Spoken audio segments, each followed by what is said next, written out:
Good morning बच्चों।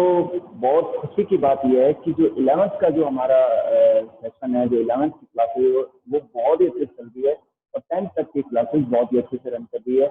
आपके लिए ये सपोर्टिव बात है कि कंपटीशन लेवल पढ़ाया जा रहा है 11th के साथ ही, जिसमें एनसीईआरटी का पार्ट भी कवर हो रहा है, सीबीएसई का सिलेबस भी कवर हो रहा है, प्लस इसके साथ में नीट की तैयारी भी आपकी होगी। तो बच्चों आपको 3 in 1 जो है नॉलेज मिल रहा है, ठीक है ना।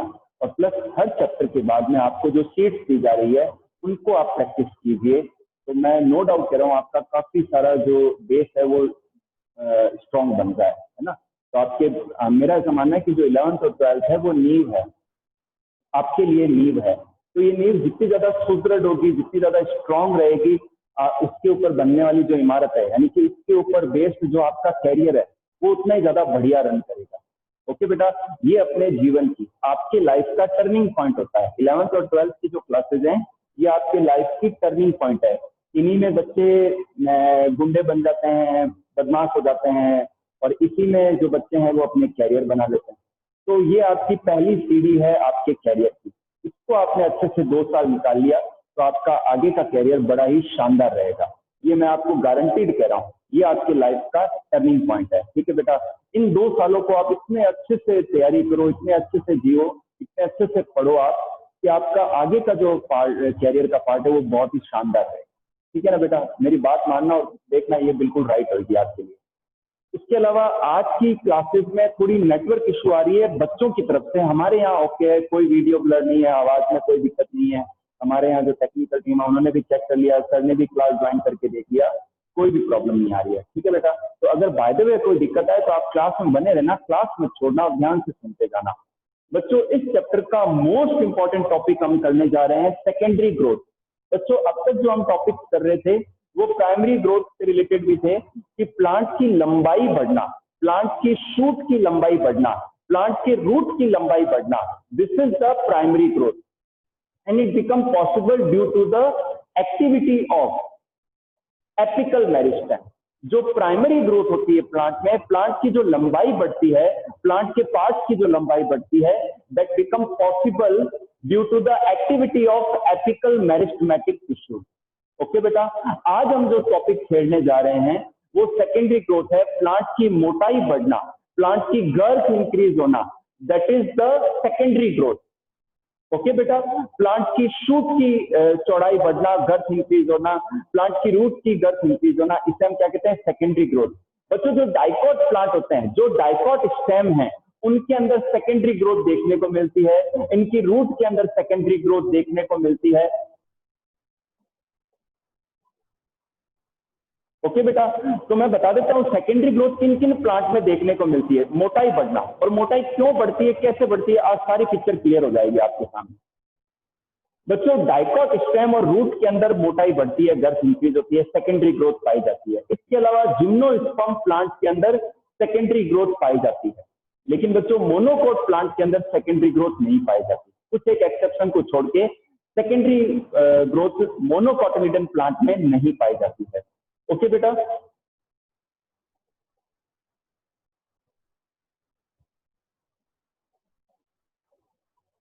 चलिए तो बच्चों मैंने क्लास स्टार्ट होने से पहले स्केच ड्रॉ किया, इसमें लगभग 1 आवर का टाइम लगा है, क्योंकि काफी बारीकी से मैंने इसको बनाने की कोशिश की है, जिससे क्या एक एक पॉइंट आपका क्लियर हो जाए। और मजे की बात यह है बच्चों कि ये जो टॉपिक बहुत ज्यादा टिपिकल है, लेकिन डायग्राम की वजह से ये एकदम ही सिंपल हो जाएगा आप सबके लिए। तो डायग्राम को अच्छे से तैयार करना है सेकेंडरी ग्रोथ में। तो हम डिस्कस कर रहे हैं secondary growth in dicot stem. बच्चों सबसे पहले क्या होता है कि जो स्टेम के अंदर जो डाइकॉट स्टेम है उसके अंदर क्या है कि जो ट्रंक है उसके अंदर सबसे बाहर मैंने एक स्केच बनाया, एपिडर्मिस हो गई, उसके बाद में कॉर्टेक्स का पार्ट है, फिर एंडोडर्मिस का पार्ट है, जो कि मैं आगे बता दूंगा आपको। तो ये बच्चों वेस्कुलर बंडल है, ये जो मैंने पैचेज बनाया है ना, these are the vascular bundle. तो इसमें पेरिफेरल पार्ट में फ्लोएम है और सेंट्रल पार्ट में जाइलम है। सेंट्रल पार्ट में क्या है, जाइलम है। और जाइलम और फ्लोएम के बंडल के बीच में जो कैम्बियम है, कैम्बियम की जो सेल्स होती है वो मेरिस्टेमेटिक होती है। बेटा जो कैम्बियम की सेल्स होती है वो क्या होती है, मेरिस्टेमेटिक सेल्स होती हैं, ठीक है ना। तो फ्लोएम एंड जाइलम के बीच में जो कैम्बियम है ना, इसे हम क्या कहते हैं, ध्यान से सुनना। फ्लोएम एंड जाइलम के बीच में जो कैम्बियम है इसे हम कहते हैं वेस्क्यूलर कैम्बियम। क्या कहते हैं? Vascular cambium. और इसका एक और नाम है, इसे हम कहते हैं फैसिक्यूलर कैम्बियम। क्या कहते हैं? मैं यहां लिख देता हूं, मैं रफ कर दूंगा। फैसिक्यूलर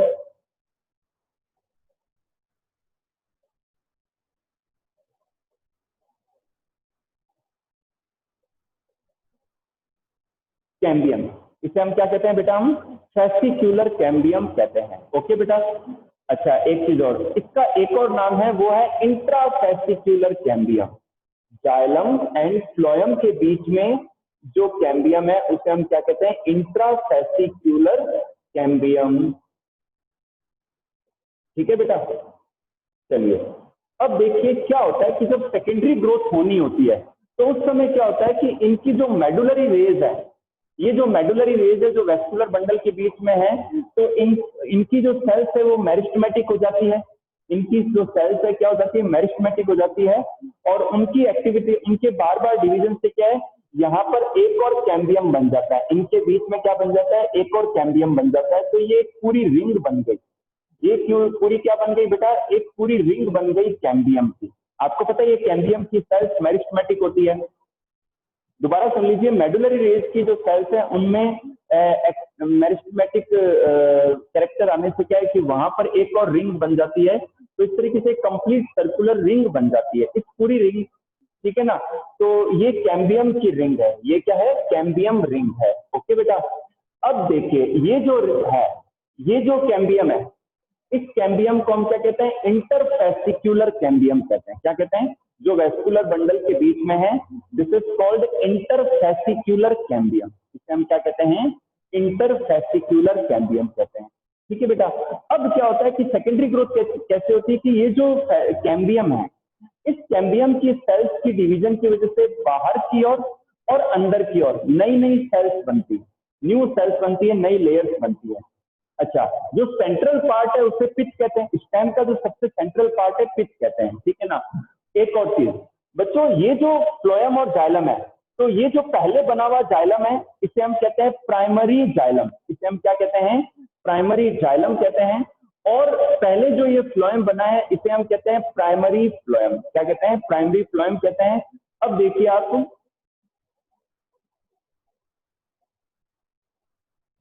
अब क्या होता है बेटा कि जब कैम्बियम की सेल्स डिवीजन करती है तो बाहर की और पेरिफेरल साइड में एक और लेयर बनती है और अंदर एक और लेयर बनती है। तो जो बाहर पहले कैम्बियम के बाहर जो नई लेयर बनती है वो फ्लोएम होती है। उसे हम क्या कहते हैं? सेकेंडरी फ्लोएम कहते हैं। क्या कहते हैं? सेकेंडरी फ्लोएम कहते हैं। ओके बेटा, क्लियर है आपके बात? ठीक है ना। और जो अंदर नई लेयर बनती है उसे हम क्या कहते हैं? सेकेंडरी जाइलम कहते हैं। ठीक है ना। तो यहाँ थर्ड स्केच देखिए आप। थर्ड स्केच में बेटा ये एपिडर्मिस है, ये एपिडर्मिस है, ये कॉर्टेक्स है, ये एंडोडर्मिस है, पेरिसाइकल है।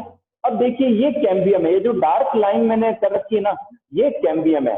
अब इसके बाहर देखिए, इसके बाहर जो है बेटा ये सेकेंडरी फ्लोएम है, ये प्राइमरी फ्लोएम है। प्राइमरी फ्लोएम बाहर की ओर धक्का लग गया, प्राइमरी फ्लोएम को क्या हुआ? बाहर की ओर धक्का लग गया। तो ये सेकेंडरी फ्लोएम, ये प्राइमरी फ्लोएम। इसी की तरह अंदर की ओर जो प्राइमरी जाइलम है वो और अंदर चला जाएगा। तो ये प्राइमरी जाइलम है और ये प्राइमरी जाइलम है और ये सेकेंडरी जाइलम है। कैम्बियम के जस्ट अंदर सेकेंडरी जाइलम और उसके अंदर प्राइमरी जाइलम और ये पिच है। तो बेटा इस तरीके से होता है। इस तरीके से क्या होता है कि नए नए फ्लोएम और जाइलम की लेयर्स बनती है और प्लांट का जो स्टेम है उसकी गर्थ इंक्रीज होती चली जाती है और सेकेंडरी ग्रोथ पाई जाती है। ठीक है बेटा। अब मैं बात करूंगा आपके सामने एनुअल रिंग्स के बारे में। एनुअल रिंग्स क्या है बच्चों? जिन एरियाज में सीजनल वेरिएशन देखने को मिलता है, कभी सर्दी आ जाती है, कभी पतझड़ आ जाता है, कभी गर्मी आ जाती है, तो उसकी वजह से क्या है कि उनके जाइलम और जो फ्लोएम है उनके अंदर जो है डिफ्रेंशिएशन देखने को मिलता है। उसके ट्रंक को हम काउंट करके प्लांट की एज पता लगा सकते हैं। होता क्या है बच्चों की, जब विंटर को भी एक तरीके से पतझड़ ही कहना चाहिए क्योंकि वो ठंडा टाइम होता है। ठीक है ना। आपने सुना होगा कोल्ड डेजर्ट, जैसे कि लद्दाख का एरिया है वो कोल्ड डेजर्ट है क्योंकि वहां इतनी ठंड है कि पानी जम गया है। तो जमने से भी क्या है कि प्लांट को अवेलेबल है नहीं, तो वो क्या हो गया, कोल्ड डेजर्ट हो गया, ठीक है ना। तो इसी तरीके से विंटर के समय और ऑटम के समय क्या होता है कि जो जाइलम के एलिमेंट्स हैं वो क्लोज हो जाते हैं, और उनके अंदर लिग्निन का और डिपोजिशन आ जाता है, और उनके जो ल्यूमेन है वो एकदम ही रिड्यूस हो जाती है। तो पतझड़ में जो जाइलम और की जो रिंग बनती है वो थोड़ी अलग टाइप की होती है, उनके वेसल्स के अंदर डिपोजिशन होने से लिग्निन का, ठीक है ना।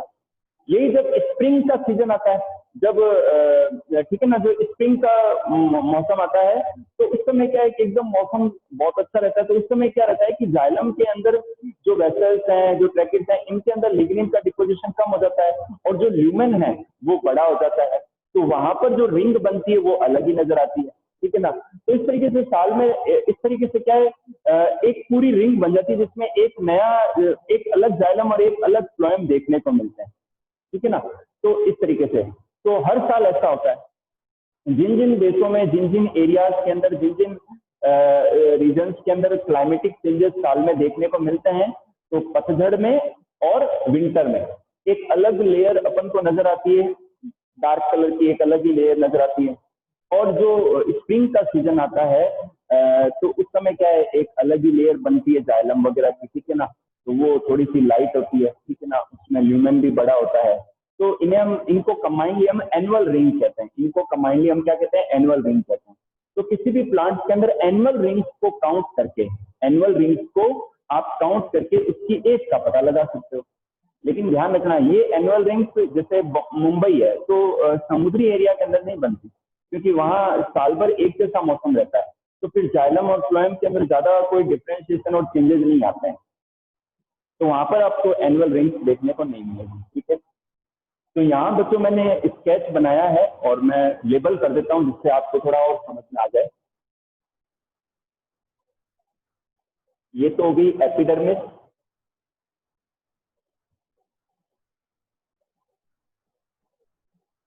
ठीक है बेटा, ये है एपिडर्मिस, ओके। और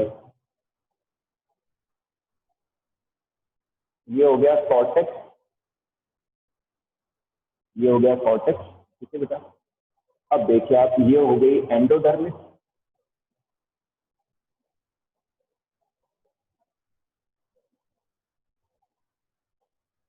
ठीक है। और अब देखिए मैं पहले कैम्बियम बना देता हूँ, ये है बेटा कैम्बियम,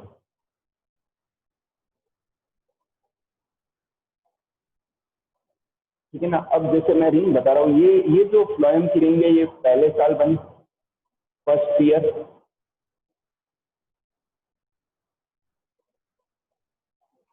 आप स्केच देख लीजिए एक बार,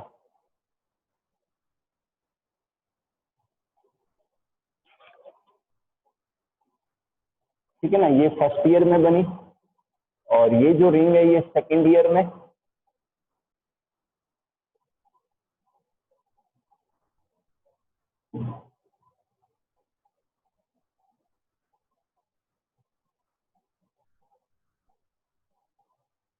ठीक है। और ये जो रिंग बनी ये थर्ड ईयर में बनी, कब बनी, थर्ड ईयर में, है ना। ये कैम्बियम है,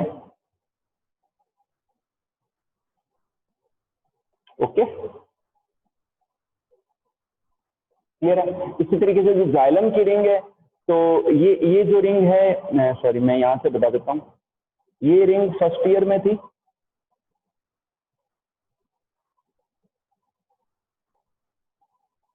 ठीक है बेटा। जो सबसे इनर मोस्ट जाइलम की लेयर है वो फर्स्ट ईयर में बनी, फिर ये जो लेयर है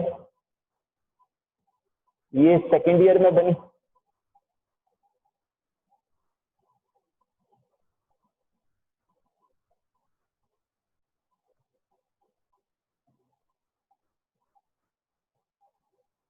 और बेटा ये जो लेयर है ना ये थर्ड ईयर में बनी,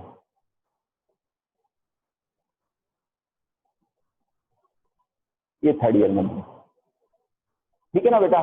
तो ये क्या है, एनुअल रिंग्स हैं जो हर साल बनती चली जाती हैं, और इससे क्या प्लांट की एज पता लगा सकते हैं हम। तो बेटा मैं उम्मीद करता हूं कि आपको सेकेंडरी ग्रोथ जो स्टेम है बहुत ही अच्छे से समझ में आई है। आप डायग्राम के ऊपर बेस्ड तैयारी कीजिए, आपको बहुत ही लर्निंग जो है आपकी बहुत आसान हो जाएगी, ठीक है ना। एक बार आप स्केच देखिए, फिर मैं नया टॉपिक स्टार्ट करता हूँ, ठीक है, देख लीजिए।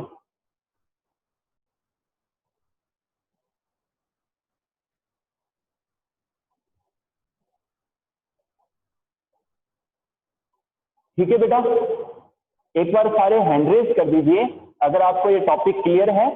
एक बार हैंड रेज कर दीजिए तो मैं नेक्स्ट टॉपिक स्टार्ट करता हूं। बहुत सिंपल है बेटा, थोड़ा सा दिखने में ये हार्ड है, लेकिन मेरे हिसाब से डायग्रामेटिकली तैयारी करेंगे तो बहुत इजी हो जाएगा। ओके बेटा, थैंक यू। ठीक है ना, एक बार फिर से मैं रिपीट कर देता हूं, चलो, जिससे क्या है कि जो बच्चे थोड़ा सा लेट आए उनको क्लियर हो जाएगा। हाँ, देखिए बच्चों, क्या होता है, सेकेंडरी ग्रोथ का मतलब होता है प्लांट की गर्थ इंक्रीज होना, उसकी मोटाई बढ़ना। तो होता क्या है बच्चों, सपोज करो ये स्टेम है, डाइकॉट, ठीक है ना, तो सबसे बाहर एपिडर्मिस हो गई, फिर कॉर्टेक्स है, फिर एंडोडर्मिस है। मैंने सीधा ही यहाँ लाइन डायग्राम बनाया तो अंदर की ओर वेस्कुलर बंडल बनाया है। तो वेस्कुलर बंडल में बेटा ये फ्लोएम है और ये जाइलम है, और इनके बीच में क्या है, वेस्कुलर कैम्बियम है।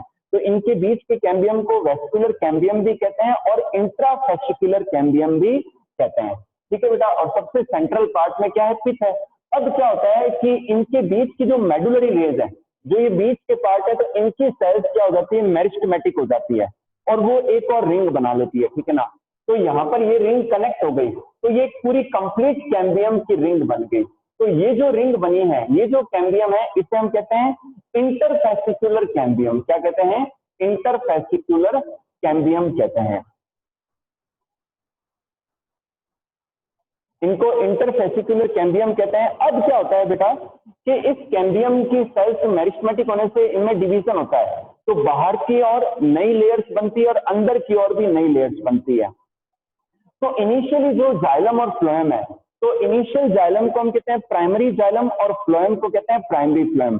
अब क्या होता है कि कैम्बियम की सेल्स में जब डिवीजन होता है तो एक और नई लेयर बनती है बाहर की ओर, जो कि सेकेंडरी फ्लोएम होती है, और एक और नई लेयर बनती है अंदर की ओर, उसे हम कहते हैं सेकेंडरी जाइलम।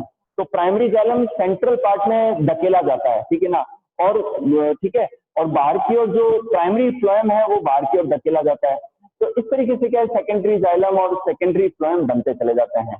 ठीक है ना, तो यहाँ ये स्केच देखिए, इस स्केच में ये एपिडर्मिस है, ये कॉर्टेक्स है, ये एंडोडर्मिस है, ये पेरिसाइकल है और ये कैम्बियम है। अब कैम्बियम की वजह से बच्चों देखिए, ये तो सेकेंडरी फ्लोएम है और ये प्राइमरी फ्लोएम है। ठीक है ना, और इसी तरीके से इस कैम्बियम की वजह से ये सेकेंडरी जाइलम बना है, सेकेंडरी जाइलम की रिंग है, और ये प्राइमरी जाइलम की रिंग है, और ये पिथ है। तो इस तरीके से क्या होता है, नई नई लेयर्स के बनने से क्या, स्टेम की जो चौड़ाई है, वो थिकनेस है, वो बढ़ती चली जाती है। इसी को हम सेकेंडरी ग्रोथ कहते हैं। अब देखिए, अब क्या होता है कि एनुअल रिंग्स का जो मैंने कंसेप्ट बताया, उसमें क्या होता है कि जो सीजनल जो वेरिएशन वाले एरिया है, जहां पर मौसम बार बार चेंज होता है, तो विंटर में और पतझड़ में क्या होता है कि जो जाइलम एलिमेंट्स हैं उनका ल्यूमेन कम हो जाता है, घट जाता है, ल्यूमेन जो है शॉर्ट हो जाता है, और उनमें लिग्निन का डिपोजिशन हो जाता है, वो ब्लॉक हो जाते हैं, तो वो एक डार्क रिंग बना लेते हैं। क्या बना लेते हैं, डार्क रिंग बना लेते हैं। और जैसे ही स्प्रिंग का सीजन आता है तो जो ट्रैकिड और वेसल है वो उनका ल्यूमेन बढ़ जाता है, लिग्निन का डिपोजिशन हट जाता है, और वो इजीली वेस्कुलेशन करने में हेल्प करते हैं, तो वो लाइट हो जाते हैं। तो बार बार क्या होता है, हर साल दो तरीके की रिंग बनती है, एक डार्क और एक लाइट। तो ये कंबाइंडली इसे हम क्या कहते हैं, एनुअल रिंग कहते हैं। तो हर साल ये बनती है। तो किसी प्लांट की एनुअल रिंग्स को काउंट करके हम उसकी एज का पता लगा सकते हैं। तो ये जो स्केच है वो यही बता रहा है कि ये तो कैम्बियम है, कैम्बियम के बाद में ये सबसे पहले साल बनी थी, फर्स्ट ईयर में बनी थी, ये लेयर सेकंड ईयर में बनी थी, ये थर्ड ईयर में बनी थी। इसी तरीके से अंदर की ओर भी ये फर्स्ट ईयर में बनी थी, ये सेकंड ईयर में बनी थी, और ये थर्ड ईयर में बनी थी। तो इस तरीके से एनुअल रिंग्स के द्वारा जो है हम एज को काउंट कर सकते हैं। तो मैं उम्मीद करता हूं आप सबको ये टॉपिक समझ में आया। अब नेक्स्ट टॉपिक ले रहा हूं मैं, ठीक है, चलिए।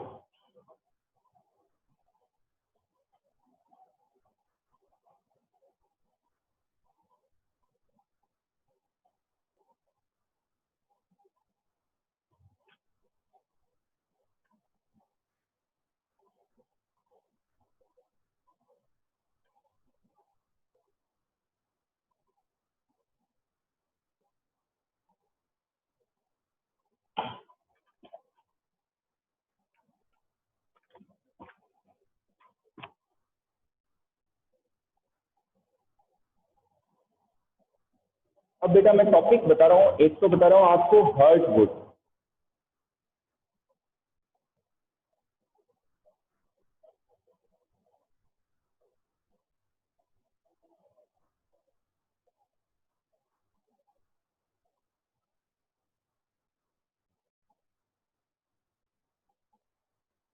Heartwood and sapwood, heartwood and sapwood, थोड़ा सा मैं बड़ा लिख देता हूँ बच्चों।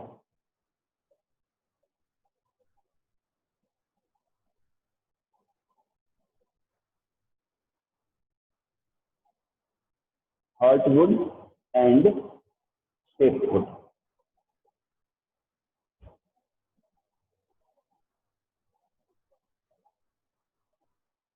अब हार्टवुड और सेपवुड क्या है कि जो सेंट्रल पार्ट में जो जाइलम एलिमेंट्स होते हैं, जो सेंट्रल पार्ट में जो बनते हैं, जो कि डार्क हो जाते हैं, जिनमें लिग्निन का डिपोजिशन हो जाता है, ठीक है ना, तो उस पार्ट को हम क्या कहते हैं, हार्टवुड कहते हैं। उस पार्ट को हम क्या कहते हैं, हार्टवुड कहते हैं। जबकि जो पेरिफेरल पार्ट है, जिसमें जाइलल एलिमेंट खुले रहते हैं, ल्यूमेन बड़ा होता है, वेस्कुलेशन इजीली होता है, तो इसमें हम क्या कहते हैं, सेप्वुड कहते हैं। क्या कहते हैं, शेपवुड कहते हैं। अब बच्चों अपन एक टॉपिक ले रहे हैं कि ये जो कॉर्क वगैरह बनते हैं, लेंटिसेल्स बनते हैं, उनको हम क्या क्या कहते हैं। तो मैं एक स्केच ड्रॉ कर रहा हूँ, आप मेरे साथ फटाफट रफ कॉपी में स्केच ड्रॉ कीजिए, फिर मैं उस टॉपिक को एक्सप्लेन करता हूँ। ठीक है बेटा।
थोड़ा सा स्पीड में बनाते हैं बेटा।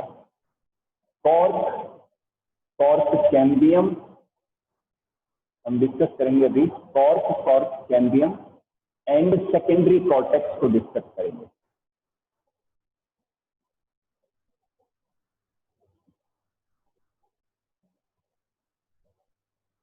स्टील, स्टील किसे कहते हैं, एंडोडर्मिस के अंदर का जो पार्ट है ना बेटा, स्टील, STELE, स्टील अपन डिस्कस करेंगे।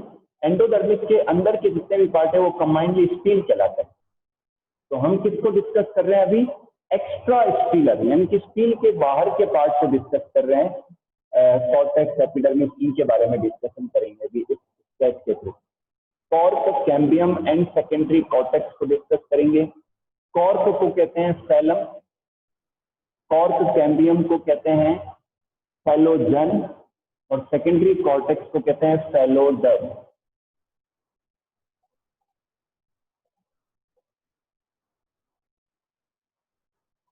ये देखिए,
अभी बेटा मैं ये जो टॉपिक समझाने वाला हूँ तो इसमें आपको सारी चीज़ क्लियर हो जाएगी कि ये कॉर्क क्यों बनती है ना, और लेंटिसेल्स कैसे बन जाते हैं।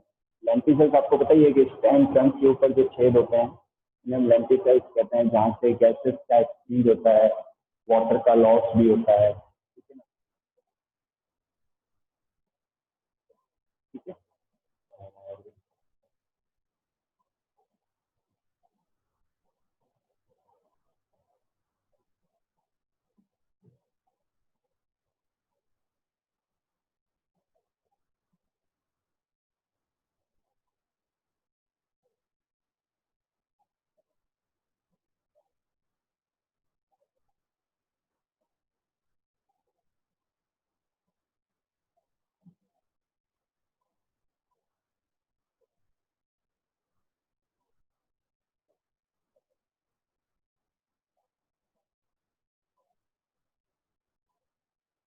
ये देखिए, अब बेटा ये तो है क्यूटिकल,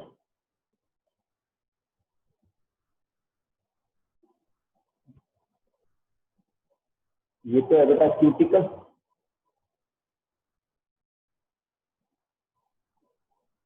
10 मिनट में फटाफट करते हैं। ये है एपिडर्मिस,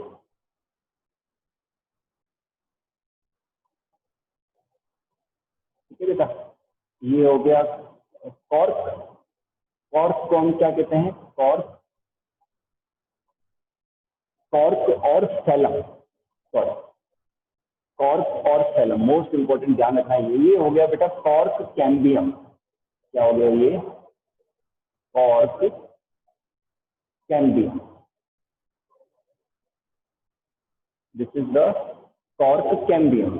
ओके, इस कॉर्क कैम्बियम को हम क्या कहते हैं बच्चों? ध्यान से सुनना, फैलोजन। क्या कहते हैं? फैलोजन। कॉर्क कैम्बियम और फैलोजन। और ये है सेकेंडरी कॉर्टेक्स। क्या कहते हैं इसे? Secondary cortex. और इसे हम कहते हैं फैलोडम। क्या कहते हैं? फैलोडम। इसे हम बेटा कहते हैं फैलोडम, ठीक है ना। अच्छा, ये जो सेल्स है ये पेरेंकाइमेटस सेल्स है, इन्हें हम कहते हैं कॉम्प्लीमेंट्री सेल्स। क्या कहते हैं? कॉम्प्लीमेंट्री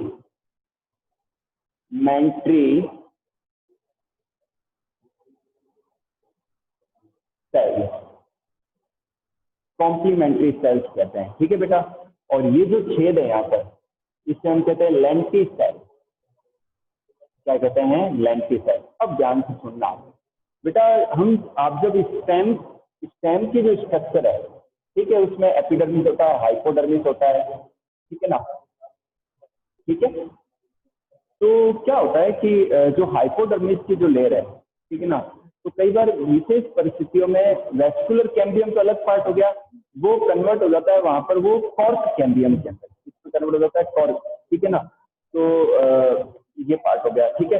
कॉर्क कैम्बियम में कन्वर्ट हो जाता है, फिर उससे क्या नई नई सेल्स की लेयर बनती है। कॉर्क कैम्बियम से क्या होता है? नई सेल्स की लेयर बनती है। तो जो पेरिफेरल लेयर्स है वो बाहर की ओर धकेला जाता है, बाहर की ओर क्या होता है? धकेला जाता है। तो धकेलने से क्या होता है कि न्यू लेयर बन गई, तो बाहर वाली जो लेयर होती है वो स्लॉड ऑफ हो जाती है। क्या होती है? स्लॉड ऑफ हो जाती है, ठीक है ना। अब यहाँ पर कुछ जो सेल्स हैं वो पेरेंकाइमेटस हो जाती है, और इन सेल्स को हम क्या कहते हैं? कॉम्प्लीमेंट्री सेल्स कहते हैं। क्या कहते हैं? कॉम्प्लीमेंट्री सेल्स कहते हैं। और यहाँ पर जो ये हार्ड सेल्स है, यहाँ पर जो हार्ड सेल्स का ग्रुप है, इन्हें हम क्या कहते हैं? कॉर्क कहते हैं। कॉर्क को हम फैलम भी कहते हैं। क्या कहते हैं? फैलम भी कहते हैं। और ये एपिडर्मिस है, ठीक है। और कॉर्क कैम्बियम के अंदर जो कॉर्टेक्स पार्ट है, इसे हम कहते हैं सेकेंडरी कॉर्टेक्स और फैलोडर्म, ठीक है। ध्यान से सुनिए, कॉर्क जो हार्ड पार्ट है इसे हम कॉर्क या फैलम भी कहते हैं, जो ठीक है ना। और इसके बाद में कॉर्क कैम्बियम है, इसे फैलोजन कहते हैं, क्योंकि इसी से नई सेल्स की लेयर बन रही है। और जस्ट इसके नीचे की ओर सेकेंडरी कॉर्टेक्स है, जिसे हम फैलोडम कहते हैं। और फैलम, फैलोजन एंड फैलोडम, इन तीनों को कंबाइनली हम क्या कहते हैं? पेरिडम कहते हैं। क्या कहते हैं? पेरिडम कहते हैं। तो बेटा जो बाहर का पार्ट है वो हार्ड होके स्लोड ऑफ होता रहता है, ठीक है ना। और ये जो एरिया, ये कॉम्प्लीमेंट्री सेल्स है। अब क्या होता है, इन सेल्स के ज्यादा मतलब डिवीज एक्टिव होने से क्या होता है कि ये जगह है ये रप्चर हो जाती है, ये क्या हो जाती है, रप्चर हो जाती है और यहाँ पर छेद रह जाते हैं। इन छेदों को हम कहते हैं लेंटिसेल्स, क्या कहते हैं, लेंटिसेल्स कहते हैं। और इनके थ्रू क्या होता है, गैसेस का एक्सचेंज भी होता है और वाटर लॉस भी होता है, ट्रांसपीरेशन भी होता है। ओके बेटा, तो एक्स्ट्रा जो स्टीलर रीजन है यानी कि एंडोडर्मिस के बाहर का रीजन है, उसमें जो कॉर्क कैम्बियम की एक्टिविटी की वजह से क्या होता है कि कॉर्क का फॉर्मेशन होता है और वहां पर लेंटिसेल्स भी बनते हैं और इस तरीके का जो है पैटर्न देखने को मिलता है स्टेम के अंदर। ओके बेटा, तो मैं उम्मीद करता हूं कि आपको ये टॉपिक समझ में आया है। ओके, आपको कोई भी यदि डाउट है तो आप मेरे से पूछ लीजिए। आज के टॉपिक वाइज अगर कोई डाउट है तो मुझे पूछ लीजिए। मैं रिपीट कर देता हूं, कॉर्क, ये कॉर्क है, ये कॉर्क कैम्बियम है। कॉर्क को कहते हैं फैलम, कॉर्क कैम्बियम को कहते हैं फैलोजन और सेकेंडरी कॉर्टेक्स को कहते हैं फैलोडम, एंड तीनों को कंबाइंडली हम कहते हैं पेरिडम। ठीक है ना, यहाँ पर कुछ सेल्स की एक्टिविटीज से कॉम्प्लीमेंट्री सेल्स बन जाती है, इनकी और एक्टिव होने से ये जो जगह है ये रप्चर हो जाती है। रप्चर होने से यहाँ पर एपिडर्मिस फट गई तो यहाँ पर एक छेद बन गया, इसे हम लेंटिसेल कहते हैं। और लेंटिसेल्स के द्वारा गैसियस एक्सचेंज भी होता है और ट्रांसपीरेशन भी होता है। अंडरस्टूड? तो बेटा कल की क्लास में हम रूट्स के अंदर सेकेंडरी ग्रोथ को डिस्कस करेंगे। ओके, आप सारे कंटिन्यूअसली क्लासेस ज्वाइन करते रहिए, बने रहिए आप। ओके बेटा, तो मैं क्लास ओवर करने वाला हूं। अगर आपको कोई प्रॉब्लम है या डाउट है तो पूछ सकते हैं मेरे से।